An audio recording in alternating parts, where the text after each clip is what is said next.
The morning begins like any other in Los Angeles. Sunlight filters through blinds, traffic hums faintly in the distance, and the faint smell of coffee drifts from a neighbor's kitchen. You shuffle to the bathroom, twist the faucet, and wait. Nothing. Not even a drip. Panic rises as your hands tremble. Could it be just my apartment? Or is this something bigger? You try the kitchen sink, the shower, even the garden hose. Silence. Every tap dry.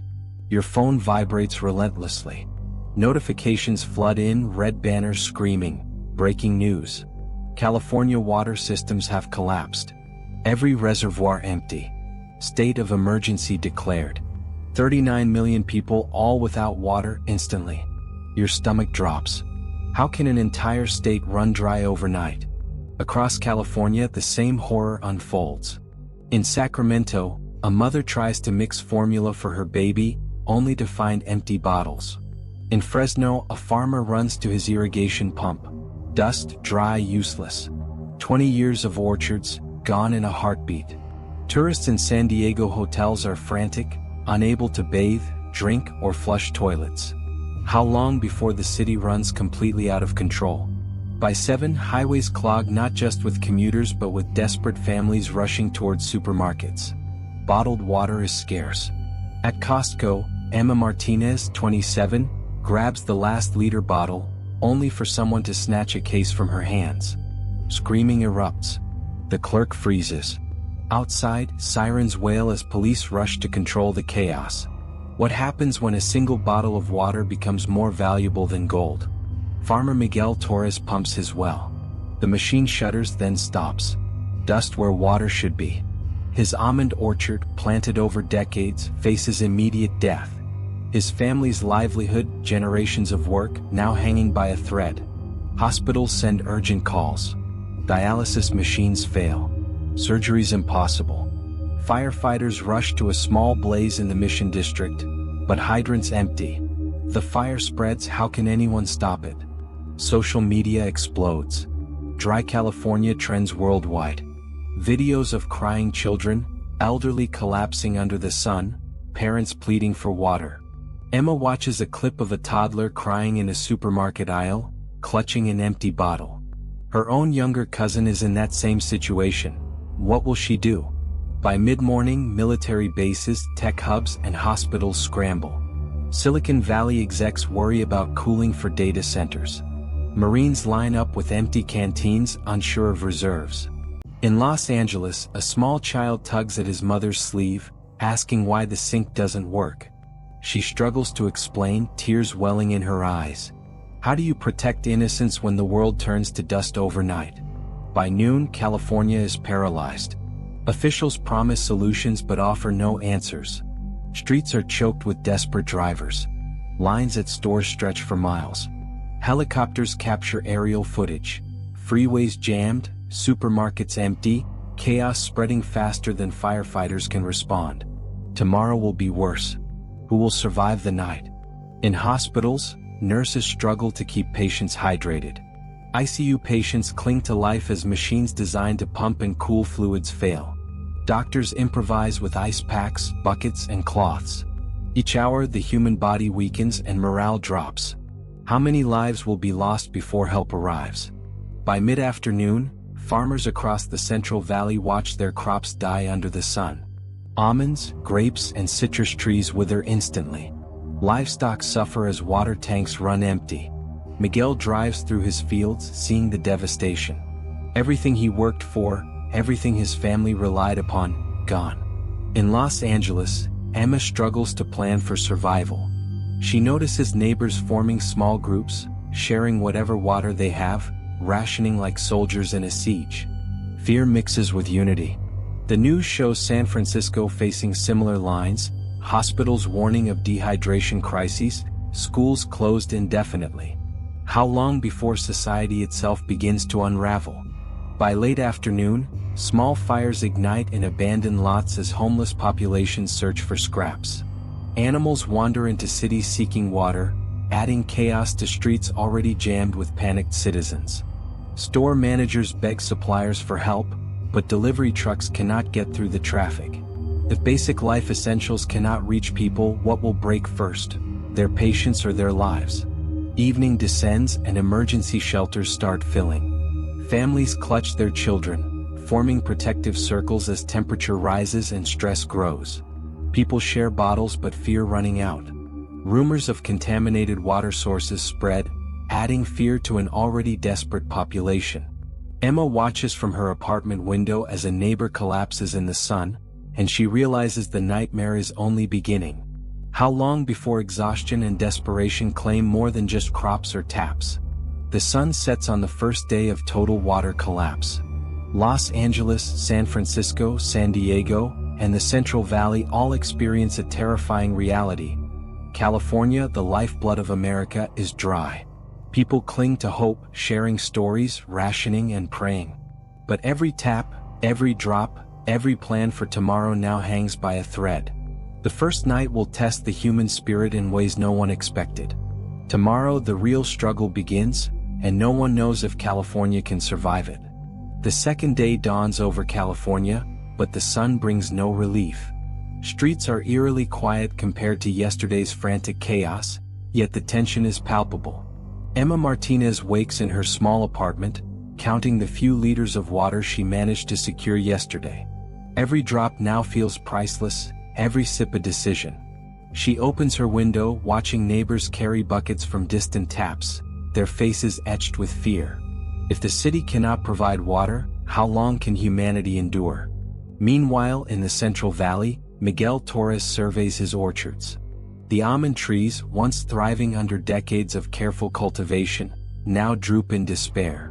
Livestock meander aimlessly, searching for any sign of moisture. Miguel's wife clutches a faded family photo, whispering prayers. How do you explain to generations of hard work that it is gone in a single night? In Los Angeles, traffic snarls as desperate drivers circle gas stations, some attempting to siphon water from any available source. Arguments break out in the sweltering sun, and police struggle to maintain order. A young man pushes a cart filled with half-empty bottles. Suddenly, a mob surrounds him. Emma watches from a distance, heart pounding. What happens when fear drives people to violence over a single bottle of water? Hospitals are on the brink. Machines designed to sterilize and cool are failing, leaving surgeons with buckets of warm water and hope. Nurses ration what little they can salvage. Dr. Sarah Rodriguez, a pediatrician, moves from one patient to the next, her hands shaking as she tries to comfort dehydrated children. Can medical care survive when its foundation, water, vanishes? By late morning, rumors circulate that some reservoirs are contaminated with algae and bacteria. Residents begin to panic further, fearing not only scarcity but poisoning. Emma and her neighbors form an impromptu alliance, sharing information and resources. Yet anxiety creeps in. What if the water they manage to find is unsafe? In the suburbs, families barricade themselves in homes. Patricia Williams, an elementary school teacher, locks doors as children scream for water. Her husband, Mark, a social worker, tries to calm them, but his voice falters under the weight of exhaustion.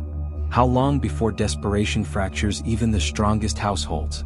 Farmers in the Central Valley face impossible choices. Miguel Torres knows he cannot save every tree, every animal. He begins to cut down sections of the orchard, redirecting what little water remains to sustain only the most valuable crops. The emotional toll weighs heavily. Each decision feels like choosing which part of his family's legacy will survive.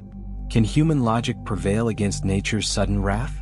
In Silicon Valley, tech companies ration water for critical servers. Data centers whir, but cooling systems falter. Executives panic as operations risk shutting down, potentially collapsing digital infrastructures relied upon by millions. Emma checks her phone, seeing updates of companies suspending operations. If communication and finance fail, how will society function? By afternoon, fires flare up around dry farmland and neglected lots. Firefighters respond, but hydrants are useless, hoses produce only dust. Helicopters circle, dropping buckets, but limited supplies mean not every blaze can be contained. Families watch their homes tremble under heat and smoke. When flames rise and water is absent, what will people lose next? Evening arrives with no relief. Emma and her small group gather around a single bottle of water, rationing carefully. Children cling to parents, eyes wide with fear. Across California, millions face the same uncertainty, forced to decide which essentials to prioritize: hydration, cooking, sanitation. Every choice carries consequences. Which mistakes today will cost lives tomorrow?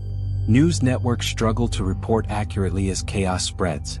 Reports come of roadblocks, looters, and desperate citizens collapsing in the sun. Helicopters capture aerial footage of freeway lines stretching for miles, empty supermarket shelves, and farms left to wither. Families huddle together in dim apartments, whispering prayers, wondering if California can endure another night. Will the state survive? Will anyone? Night falls like a weight across the state. Emma sits by the window, clutching her precious bottle. Miguel kneels in his orchard, watching the dying trees sway in the wind. Dr. Rodriguez moves through the hospital, exhausted but resolute, holding the hands of children who depend on her. Across cities and towns, millions share the same thought: tomorrow will test them like never before. And there is no certainty of survival. The morning light barely touches the rooftops as California wakes to its third day without water.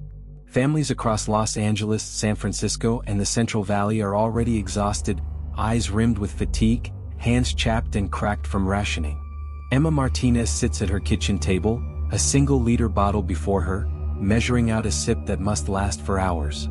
Her neighbors glance nervously at one another, silently calculating who has more, who has less. Every drop now feels like a lifeline, and yet there is never enough. Across town, elementary school teacher Patricia Williams attempts to maintain some semblance of normalcy for her students. Classrooms have become waiting zones where children, thirsty and restless, cling to every word, every gesture. The school's water fountains are dry, bathrooms locked, lunches reduced to dry crackers and fruit that must be eaten sparingly. How can a school survive when even the simplest need, water, is denied? Meanwhile, Miguel Torres walks through his withering almond orchard. The trees droop in silence, their leaves curling brown under the merciless sun. He bends to inspect a branch and the brittle leaves crumble in his hands. Livestock wander aimlessly, looking for water that doesn't exist. He turns toward the horizon, knowing the neighboring farms are just as dry.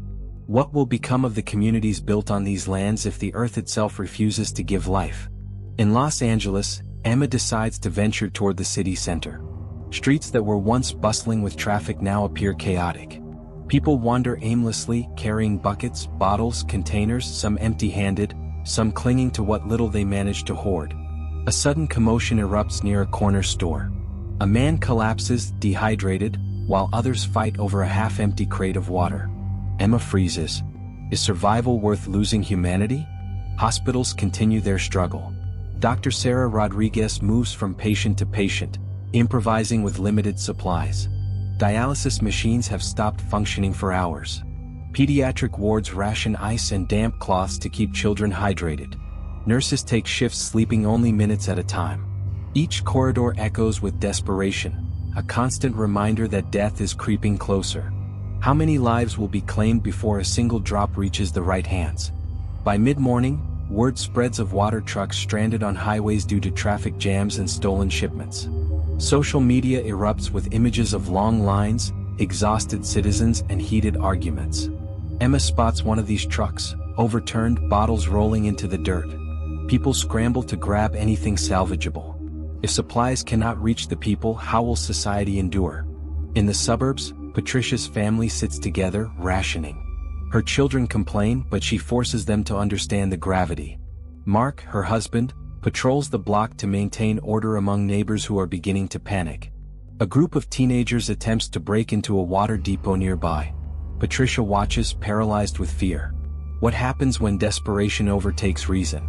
Meanwhile, in the Central Valley, Miguel is forced to make impossible decisions. Certain sections of his orchard must be abandoned. Others receive minimal water from the last reserves. Farmers talk in hushed tones, sharing information about wells that might still have some water, planning journeys that could be dangerous. Who will survive these treacherous trips, and who will be lost along the way? Even urban centers feel the strain. Los Angeles fire departments report hydrants running dry. A small blaze starts in an abandoned lot. Firefighters try to contain it with buckets of water, but the fire leaps to nearby buildings. Citizens watch in horror, realizing that even basic safety measures are powerless. Emma huddles behind a parked car, shielding herself from the smoke. If flames rage unchecked, what else can be taken from them? By late afternoon, small communities form alliances. Emma and her neighbors share resources, rationing what remains. Streets buzz with whispered negotiations and occasional confrontations. Children cry, elderly fall asleep from exhaustion, and families silently pray. Hospitals issue desperate calls for assistance that cannot arrive in time. How long before these fragile bonds of community shatter under stress? As evening approaches, Miguel stands at the edge of his dying orchard, watching the sun dip low. Birds circle above, searching for water. In Los Angeles, Emma returns home, feeling the weight of 1,000 choices made in mere hours. Patricia rocks her youngest to sleep, whispering promises she isn't sure she can keep. Across the state, millions endure the same relentless thirst, the same uncertainty. Tomorrow the real reckoning begins, and no one can predict who will survive. Night falls on the third day. Streets are eerily quiet, punctuated by the occasional shout or crash of a falling object. Fire flickers in the distance, illuminating silhouettes of people scavenging or fleeing. Inside homes, families clutch their remaining water, hearts pounding. The harsh reality settles in: California is not just without water. It is without certainty, without predictability, and without safety. Every decision, every sip, every breath now carries weight unimaginable just 3 days ago. How will this drought reshape not just the land but the people living on it? The fourth day dawns gray and heavy over California, a state gripped by thirst. Streets are littered with discarded containers and empty bottles, evidence of a population frantically chasing a resource that no longer exists. Emma Martinez steps outside, her single-liter bottle tucked under her arm, eyes scanning the street. Smoke curls in the distance from yesterday's uncontrolled fires. The air tastes dry and metallic. How long can life persist in a place where every drop of water has vanished?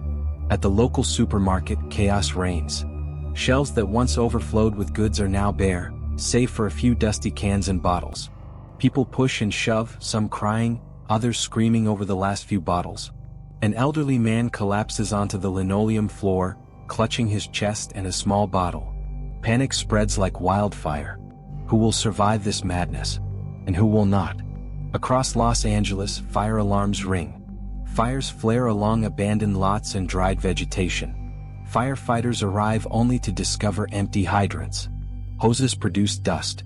Smoke chokes streets as people flee, clutching whatever water they can salvage. Emma ducks behind a parked car, coughing, her hands shaking. If even the simplest protection, firefighting, is impossible, what else can go wrong? Meanwhile, in the Central Valley, Miguel Torres walks through his dead orchards, listening to the groans of livestock wandering in search of water. He kneels, touching the cracked earth, feeling years of labor crumble beneath his hands. Farmers gather in small groups, whispering of wells that might still hold water but are hours away and dangerous to reach. Who will make it back alive and who will be left behind? Hospitals are collapsing under the pressure. Dialysis machines fail completely. Pediatric wards ration ice and damp cloths to keep children alive. Dr. Sarah Rodriguez moves from bed to bed, her voice hoarse from shouting instructions. Exhaustion grips every nurse and doctor. Families panic as their loved ones weaken with each passing hour. How many more lives will be lost before the state finds a solution? By mid-morning, news spreads of trucks stranded or hijacked on highways. Social media floods with desperate pleas, warnings of contaminated supplies, and heart-wrenching videos of children crying in the sun. Emma joins a small convoy, attempting to reach a distribution point rumored to have water. Along the way, she witnesses confrontations, theft, and collapses. If even organized attempts to survive turn deadly, what hope remains? In suburban neighborhoods, Patricia Williams watches as groups of teenagers attempt to break into a private water reserve. Her husband Mark struggles to protect the home, standing between desperate intruders and his family. Children cry, windows are smashed, and tension builds to a fever pitch. How quickly can fear and desperation destroy communities? Meanwhile, Miguel decides to attempt a dangerous journey to a distant well, hoping to bring back a small supply to share with neighboring farms. He drives cautiously through dust-choked roads, aware that others may be attempting the same journey, some willing to fight over resources. Each mile carries a mixture of hope and terror. Will he return alive? Or will the drought claim him too? By afternoon, city infrastructure begins to fail. Public restrooms, already closed, become hotspots for fights. Water-dependent industries halt operations. Factories stop, data centers overheat, and power grids strain under extreme conditions. Emma witnesses workers carrying buckets of ice, trying desperately to cool essential machinery. If cities cannot function without water, what comes next? Evening brings a haunting quiet. The heat persists and shadows stretch long over empty streets. Emma returns home, exhausted, her small water bottle now nearly empty. Families huddle together, praying for relief that may never come.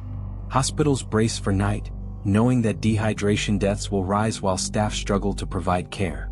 Across the state, communities cling to the smallest glimmers of hope, sharing water, knowledge, and encouragement. Can human compassion survive when survival itself is at stake? Night falls on the fourth day. Fires smolder in the distance, smoke drifting into the city. Emma lies awake, listening to sirens and the distant shouts of neighbors.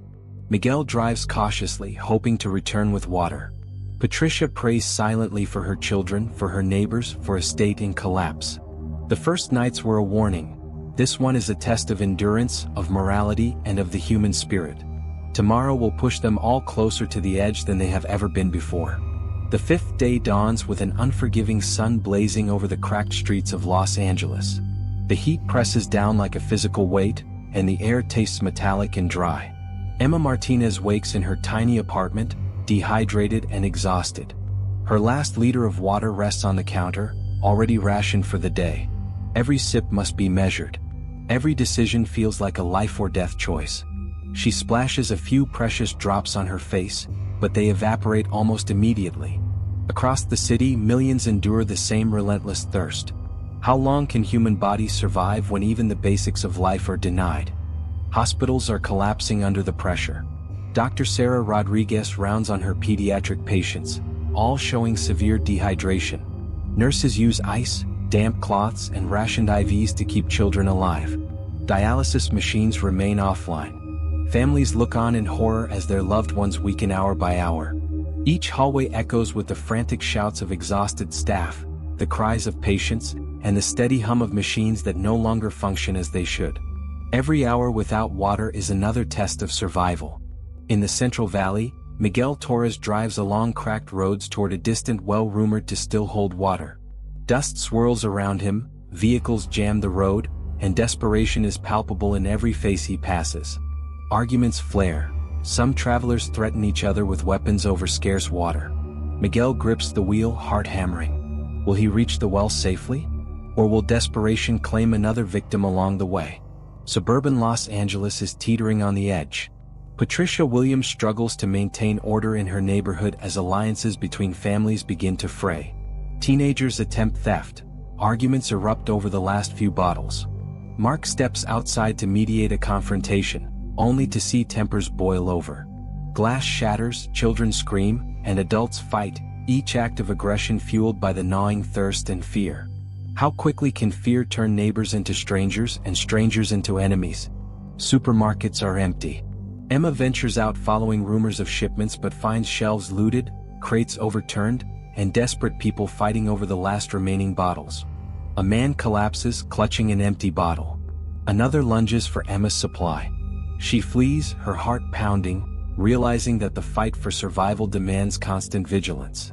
If even a trip to find water becomes a battlefield, how long can anyone survive? In San Francisco, fires flare in abandoned neighborhoods, hydrants long dry. Firefighters are powerless to stop the spread. Smoke fills streets, choking residents, while animals roam in search of hydration. Emma watches from behind a parked car, coughing and shielding herself. If even the simplest protections fail, what else can go wrong? Social systems are fraying. Schools are closed, hospitals ration water, businesses halt operations. Data centers overheat. City power grids strain under the heat and demand. Communities form makeshift governance structures to distribute water fairly, but disagreements erupt, and violence is not far behind.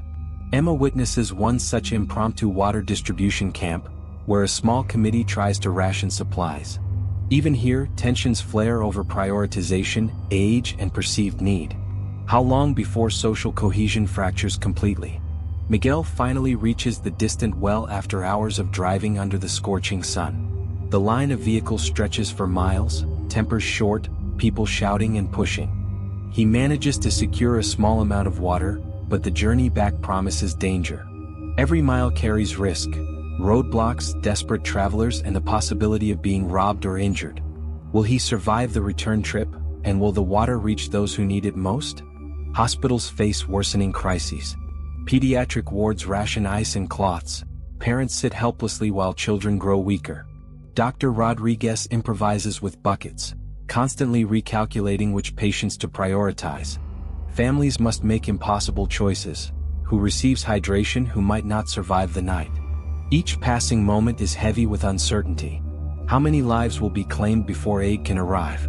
Evening falls over California, casting long red shadows over streets thick with dust and tension. Families gather, whispering plans for survival, rationing water, sharing what little they have. Fires continue to smolder in distant neighborhoods. Emma returns home, exhausted and wary, the weight of every choice pressing on her. Hospitals brace for another night of dehydration deaths while staff fight fatigue, praying they can make it through the hours. Across the state, millions endure the same relentless pressure, clinging to hope even as fear gnaws at their every decision. How much longer can the human spirit withstand this relentless scarcity? Night descends, thick with the scent of smoke and dust. Emma lies awake, listening to distant shouts, crashes, and sirens. Fires flicker in the distance, smoke curling into the sky. Miguel navigates carefully, water in hand. Patricia prays silently for her children and neighbors. California's drought has evolved beyond a natural disaster. It is a societal collapse, testing morality, resilience, and survival instincts. Every decision, from rationing water to choosing which streets to traverse, carries the weight of life and death. Tomorrow will demand sacrifices that no one could have anticipated, and the toll will be devastating. The sixth day in California dawns like an oven, the sun scorching the cracked streets, the air thick with dust. Emma Martinez wakes, her body aching from dehydration, her last liter of water reduced to a few precious ounces. Every sip must be rationed, every drop calculated. Across the city, millions face the same brutal reality. Every decision is life or death. How long can bodies endure without the most basic necessity? Hospitals are overwhelmed. Dr. Sarah Rodriguez moves from patient to patient, her voice hoarse from constant shouting. Children show severe signs of dehydration, sunken eyes, cracked lips, feeble movements. Nurses improvise with damp cloths, rationed IVs, and ice from malfunctioning refrigerators. Dialysis machines remain offline. Families sit helplessly, watching their loved ones weaken. Staff collapse briefly from exhaustion, only to return to care for patients. Each hour without water risks more lives. In the Central Valley, Miguel Torres drives cautiously toward a distant well rumored to still have water. Dust clouds swirl around him, vehicles jam the roads, drivers shouting and brandishing weapons over scarce resources. Each mile carries risk, accidents, confrontations, and the relentless sun that saps energy. Miguel grips the steering wheel tightly, every nerve alert. Will he reach the well safely, or become another casualty of desperation? Suburban Los Angeles teeters on the edge of chaos. Patricia Williams struggles to maintain order. Alliances between neighbors fray under stress. Teenagers attempt theft, families quarrel over the last bottles. Mark steps outside to mediate, only to witness tempers boil over into violence. Glass shatters, children scream, adults lash out, the gnawing thirst driving irrational behavior. How long before fear destroys the social bonds that once held communities together? Supermarkets remain barren. Emma ventures out following rumors of shipments, only to find looted shelves, overturned crates, and violent fights over remaining bottles. One man collapses, clutching an empty bottle. Another lunges at Emma's meager supply. She flees, heart pounding, the streets now a battleground for survival. If a trip to find water can turn deadly, how can anyone hope to survive?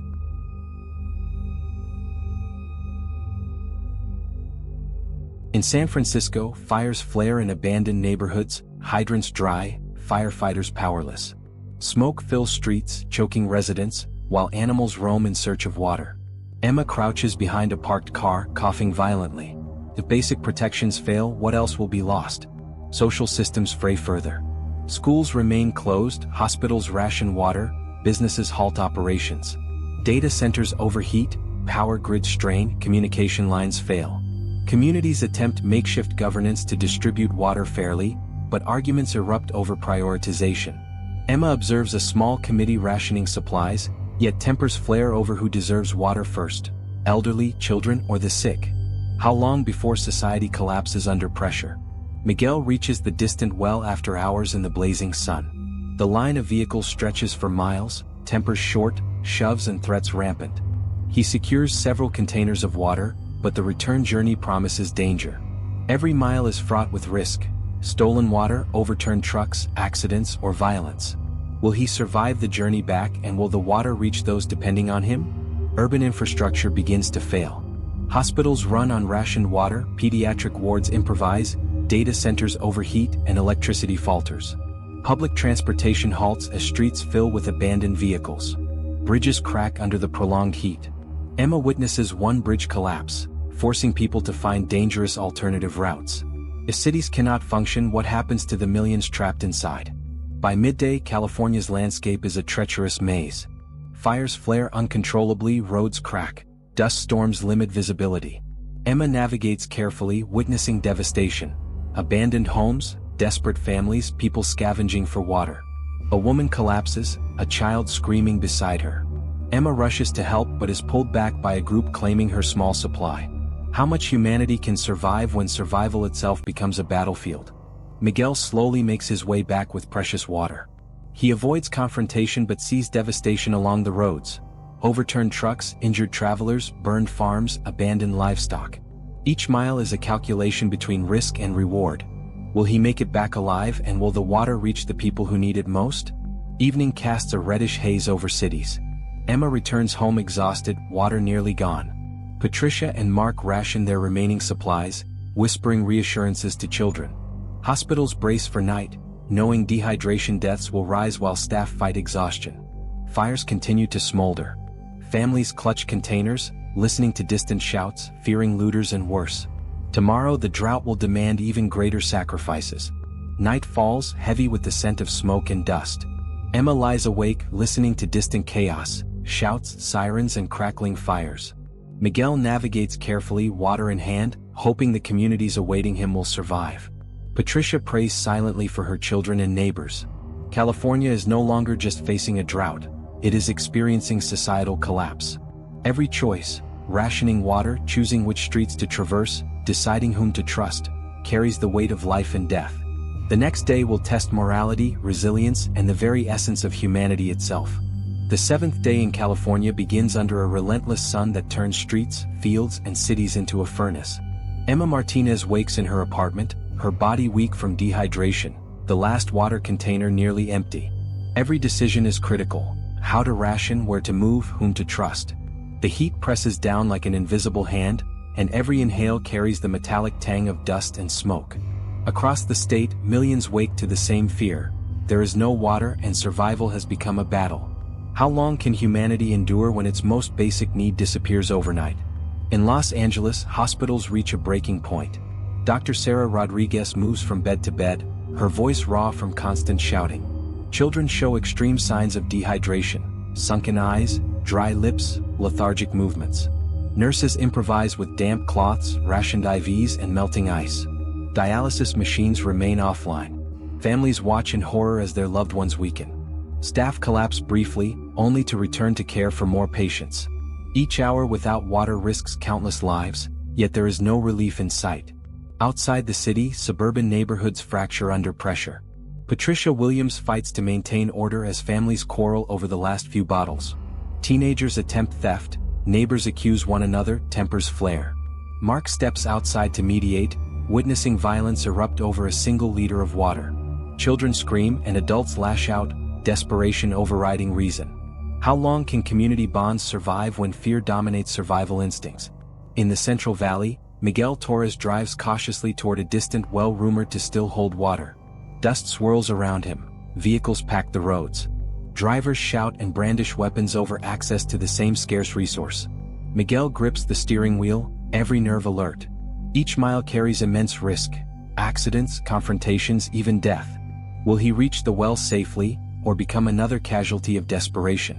Supermarkets are barren. Emma ventures out following rumors of shipments, only to encounter chaos. Overturned crates, people fighting over scraps, a man collapsing while clutching an empty bottle. Another lunges at Emma's supply, forcing her to flee. Her heart pounds as she navigates the battlefield streets. If even a trip for water becomes a death match, how can anyone hope to survive? In San Francisco, small fires flare in abandoned neighborhoods. Hydrants dry, firefighters powerless. Smoke chokes streets, residents flee, and animals roam desperately. Emma crouches behind a car, shielding herself. The basic safety measures fail, what else will be lost? Social systems continue to fray. Schools remain closed, hospitals ration water, businesses halt operations. Data centers overheat, electricity falters. Communication lines are intermittent. Communities attempt makeshift governance to distribute water, yet tempers flare. Emma observes a small committee rationing supplies, but arguments erupt over prioritization: elderly, children, or the sick. How long before even well-intentioned social systems collapse? Miguel finally reaches the distant well after hours under the scorching sun. The line of vehicles stretches for miles. Tempers are short, people shove, threaten, and fight. He manages to secure several containers of water, but the journey back promises danger. Every mile carries risk: theft, overturned vehicles, confrontation. Will he survive, and will the water reach the people depending on him? By afternoon, urban infrastructure begins failing. Hospitals run on rationed water, pediatric wards improvise, data centers overheat, electricity falters. Public transportation halts, streets fill with abandoned vehicles. Bridges crack under prolonged heat. Emma witnesses one collapse, forcing people to take dangerous detours. If cities cannot function, what happens to the millions trapped inside? California's landscape becomes a maze of hazards. Fires flare uncontrollably, roads crack, dust storms limit visibility. Emma navigates cautiously, witnessing devastation. Abandoned homes, desperate families scavenging for water, children crying for parents who are too weak to respond. She encounters a woman collapsed, a child screaming beside her. Emma rushes to help but is pulled away by a group claiming her small supply. How much humanity can survive when survival itself becomes a battlefield? Miguel makes his way back with water. He avoids confrontation but witnesses devastation along the roads. Overturned trucks, injured travelers, burned farms, abandoned livestock. Each mile is a tense calculation. Will he make it back alive, and will the water reach those who need it most? By evening, fires rage across hills and urban outskirts. Smoke fills the air, and night brings no relief. Temperatures remain high. Emma returns home, exhausted, water nearly gone. Patricia and Mark ration remaining supplies while whispering reassurances to children. Hospitals brace for night, knowing dehydration deaths will rise while staff fight exhaustion. Families clutch containers, listening to distant shouts, fearing looters and worse. Tomorrow the drought will demand even greater sacrifices. Night descends like a suffocating blanket. Emma lies awake, listening to chaos, distant shouts, sirens, crackling fires.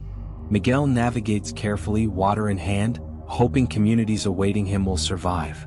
Patricia prays silently for her children, for neighbors, for a state unraveling. California faces more than a drought, it faces societal collapse. Every choice, rationing water, deciding routes, whom to trust, carries life or death weight. The next day promises a reckoning that will test morality, resilience, and the essence of humanity itself. Across the Central Valley, farms burn, livestock perish from thirst, and desperate farmers clash over dwindling supplies. Communities that once cooperated turn on each other. Miguel delivers his small cash to a group of families, only to witness arguments escalate into violence, some pulling knives over a single bottle. He feels rage and fear mix into every encounter. Is there enough humanity left to survive, or will chaos consume them all? In Los Angeles, hospitals ration ice and damp cloths to children. Families sit helplessly as parents fight for every drop.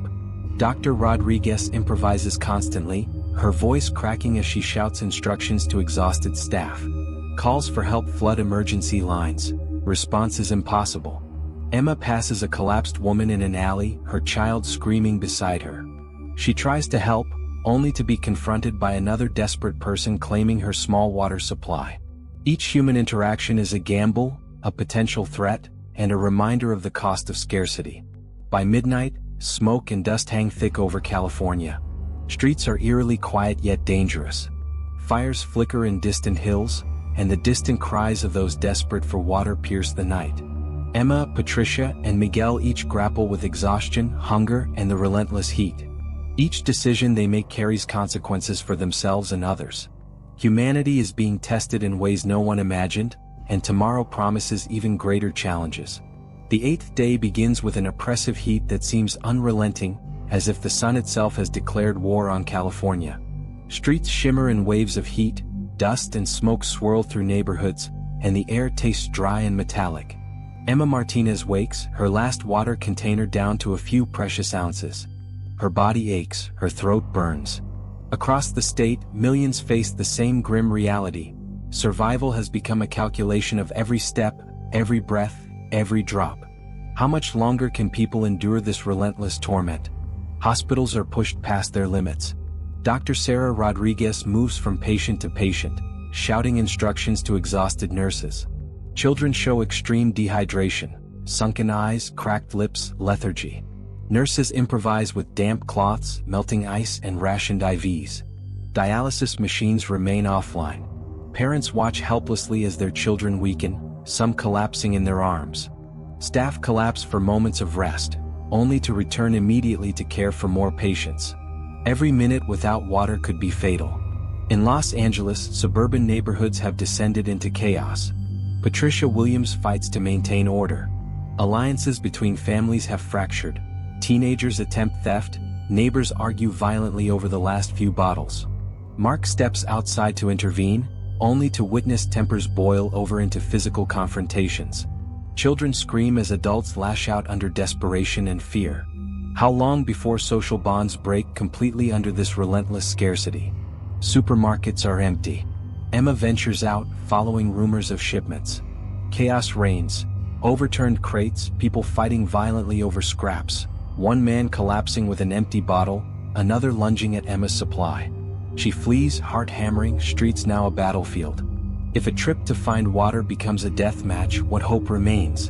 In San Francisco, small fires flare in abandoned neighborhoods. Hydrants dry, firefighters powerless to stop the spread. Smoke chokes streets, citizens flee, animals roam desperately. Emma crouches behind a car, shielding herself from the heat and smoke. If basic protections fail, what else will be lost? Social systems continue to fray. Schools remain closed, hospitals ration water, businesses halt operations. Data centers overheat, electricity falters, communication lines fail. Communities attempt makeshift governance to distribute water, yet arguments erupt over prioritization: elderly, children, or the sick. Emma observes a small committee rationing supplies, but tempers flare. How long before even the best-intentioned social systems collapse under relentless scarcity? Miguel Torres drives cautiously toward a distant well rumored to still hold water. Dust clouds swirl around him. Vehicles pack the roads. Drivers shout and brandish weapons over access to the same scarce resource. Each mile carries risk: accidents, confrontations, death. Miguel grips the steering wheel, every nerve alert. Will he reach the well safely, or become another casualty of desperation? Miguel finally reaches the well after hours in the scorching sun. The line of vehicles stretches for miles, tempers short, people shove and threaten. He secures several containers of water, but the journey back promises danger. Every mile is fraught with risk: theft, overturned vehicles, or confrontation. Will he survive the journey back, and will the water reach the people depending on him? Urban infrastructure continues to collapse.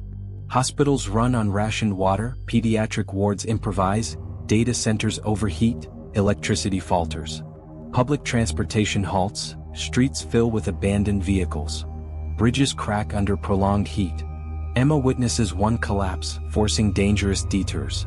If cities cannot function, what happens to the millions trapped inside? California's landscape is a deadly maze. Fires flare uncontrollably, roads crack, dust storms limit visibility. Emma navigates cautiously, witnessing devastation. Abandoned homes, desperate families scavenging water, children crying for parents who cannot respond. She encounters a woman collapsed, a child screaming beside her. Emma rushes to help but is pulled away by a group claiming her small water supply. How much humanity can survive when survival itself becomes a battlefield? Miguel makes his way back with water. He avoids confrontation but witnesses devastation along the roads. Overturned trucks, injured travelers, burned farms, abandoned livestock. Each mile is a tense calculation. Will he make it back alive, and will the water reach those who need it most? Fires rage across hills and urban outskirts. Smoke fills the air. Night brings no relief. Temperatures remain high. Emma returns home exhausted, water nearly gone. Patricia and Mark ration remaining supplies, whispering reassurances to children. Hospitals brace for night, knowing dehydration deaths will climb while staff fight exhaustion. Families clutch containers, listening to distant shouts, fearing looters and worse. Tomorrow the drought will demand even greater sacrifices. Night descends like a suffocating blanket. Emma lies awake, listening to distant chaos, shouts, sirens, crackling fires. Miguel navigates carefully, water in hand, hoping communities awaiting him will survive. Patricia prays silently for her children, neighbors, and a state unraveling before her eyes. California is no longer facing just a drought. It is experiencing societal collapse. Every choice, rationing water, deciding routes, whom to trust, carries life or death weight. The next day promises a reckoning that will test morality, resilience, and the very essence of humanity itself. Across the Central Valley, farms burn, livestock perish from thirst, and desperate farmers clash over dwindling water supplies. Communities that once cooperated now fight. Miguel delivers water to families, only to witness arguments escalate into violence, some pulling knives over a single bottle. Rage and fear mix in every encounter. Is there enough humanity left to survive, or will chaos consume them all? In Los Angeles, hospitals ration ice and damp cloths for children. Families sit helplessly, parents fighting for every drop. Dr. Rodriguez improvises constantly, her voice cracking as she shouts instructions to exhausted staff. Emergency calls flood in, response is impossible. Emma passes a collapsed woman in an alley, a child screaming beside her. She tries to help but is confronted by another desperate person claiming her water supply. Each human interaction is a gamble, a potential threat, and a reminder of scarcity's cost. By midnight, smoke and dust hang heavy over California. Streets are eerily quiet yet dangerous. Fires flicker on distant hills, cries of those desperate for water pierce the night. Emma, Patricia, and Miguel each grapple with exhaustion, hunger, and relentless heat. Every decision carries consequences for themselves and others. Humanity is being tested in ways unimaginable, and tomorrow promises even greater challenges. The 10th day dawns in California with a heat that feels unbearable even in the early morning. The streets shimmer, dust swirls, and the air is heavy with smoke from fires that have burned unchecked for days. Emma Martinez wakes, muscles stiff, body screaming for water. Her last supply is gone. Each breath carries grit, heat, and fear. Across the state, millions wake to the same horrifying reality. Water no longer exists. Survival is no longer about planning. It is about instinct, courage, and sometimes sheer luck. How long can humanity endure when the very essence of life vanishes overnight? In Los Angeles, hospitals reach unimaginable strain. Dr. Sarah Rodriguez moves frantically from patient to patient, shouting instructions to exhausted staff. Children show severe signs of dehydration, parents helplessly clutching them. Nurses improvise with damp cloths, rationed IVs, melting ice, but the resources are insufficient. Dialysis machines remain offline. Every minute brings more suffering. Emma passes the hospital entrance and sees parents pleading for help, some collapsing in desperation. Every second without water is a gamble with life itself. Suburban neighborhoods have descended into chaos. Patricia Williams fights to maintain order while tempers flare, teenagers attempt theft, neighbors clash violently over remaining water. Mark steps outside to intervene, only to witness people attacking each other over a single bottle. Children scream, adults lash out, and the streets echo with fear and anger. Emma passes by, clutching nothing, realizing that even familiar streets have become battlefields. How much of humanity remains when scarcity rules every decision? Supermarkets are empty war zones. Emma ventures out, following whispers of water shipments, only to find looted shelves, overturned crates, and desperate people fighting violently. One man collapses with an empty bottle, another lunges at Emma's small supply. She flees, heart pounding, streets now a deadly labyrinth. If a trip for water can become a fight for survival, what hope remains for the vulnerable? In San Francisco, fires flare in abandoned neighborhoods. Hydrants are dry, firefighters powerless. Smoke chokes streets, citizens flee, animals roam desperately. Emma crouches behind a parked car, shielding herself. Each shadow could hide danger. If even basic safety fails, what else will be lost? Social systems have collapsed. Schools remain closed, hospitals ration water, businesses halt operations. Data centers overheat, electricity falters, communication lines fail. Communities attempt makeshift governance to distribute water, yet arguments erupt over prioritization. Elderly, children, sick. Emma observes committees trying to ration supplies, but tempers explode into violence. How long before even organized efforts crumble completely under the weight of desperation? Miguel Torres drives toward a distant well rumored to still have water. Dust clouds swirl, vehicles jam the roads. Drivers shout and brandish weapons over scarce resources. Every mile is a gamble, accidents, confrontations, and death. Miguel grips the steering wheel, every nerve on edge. Will he survive, and will the water reach the families waiting for him? Miguel reaches the distant well after hours under the scorching sun. The line of vehicles stretches for miles. Tempers are short, people shove and threaten each other. He secures containers of water, but the journey back is more dangerous than ever. Every mile carries risk: theft, overturned vehicles, or hostile humans. Will he return safely, and will hope survive with him? Infrastructure across California teeters on collapse. Hospitals run on rationed water, pediatric wards improvise, data centers overheat, electricity falters. Public transportation halts, streets fill with abandoned vehicles. Bridges crack under prolonged heat. Emma witnesses one collapse, forcing people to find treacherous alternate routes. If cities cannot function, what happens to those trapped inside? By midday, California is a deadly labyrinth. Fires rage uncontrollably, roads crack, dust storms limit visibility. Emma navigates cautiously, witnessing devastation. Abandoned homes, desperate families scavenging water, children crying beside parents who cannot respond. She encounters a collapsed woman, a child screaming beside her. Emma tries to help, only to be confronted by a group claiming her small supply. Survival has become a moral and physical battle. How much humanity can endure? Miguel makes his way back with water. He avoids confrontation but witnesses devastation. Overturned trucks, injured travelers, burned farms, abandoned livestock. Each mile is a tense calculation of risk. Will he make it back alive, and will the water reach the people who need it most? By evening, fires rage across hills and urban outskirts. Smoke fills the air. Night brings no relief. Temperatures remain high. Emma returns home exhausted, empty-handed. Patricia and Mark ration the last of their supplies, whispering reassurances to children. Hospitals brace for night, knowing dehydration deaths will climb. Families clutch containers, listening to distant shouts, fearing looters. Tomorrow demands even greater sacrifices. Night descends like a suffocating blanket.